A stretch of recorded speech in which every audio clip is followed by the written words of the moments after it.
ఒక నాయకుడు అనేవాడు ఎలా ఉండాలి అని చెప్పి మనమంతా కూడా కోరుకుంటాం. మనమంతా సినిమాకు పోతాం.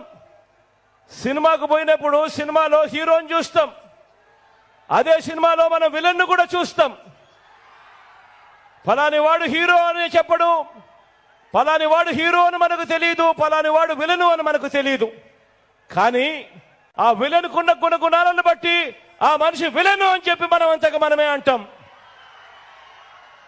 ఈరోజు నేను ఒకటి చెప్తా ఉన్నాను.